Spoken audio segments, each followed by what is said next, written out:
অঙ্কটাতে কি বলেছে, একজন ব্যক্তি তার টাইপরাইটারটি মেশিনটি 5% ক্ষতিতে বিক্রি করেছে।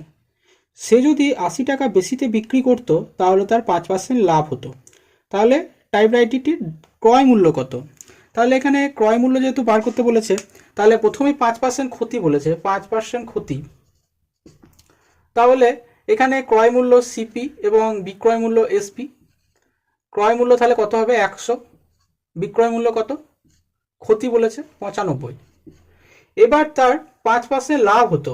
5% লাভ হতো কখন? লাভ হতো যখন তার ক্রয় মূল্য 100 এবং বিক্রয় মূল্য তাহলে কত হয়ে যাবে? 5% লাভ হলে 105।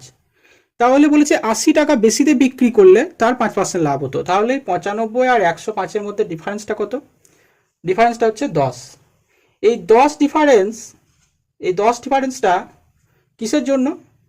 80 টাকা বেশির জন্য। তাহলে 10 রেশিও যদি 80 সমান হয় তাহলে 1 রেশিও কত সমান হবে? কাটাকাটি হয়ে যাবে, কাটাকাটি হয়ে যাবে।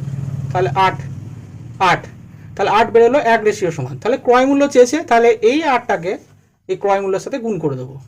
যদি গুণ করে দিই তাহলে 100 গণিত 8 সমান হচ্ছে 800। তাহলে এটাই হলো আমার ক্রয় মূল্য। তাহলে খুব সহজ নিয়মে খুব কম সময়ে এই অঙ্কটা আমি বের করে নিতে পারলাম। ধন্যবাদ।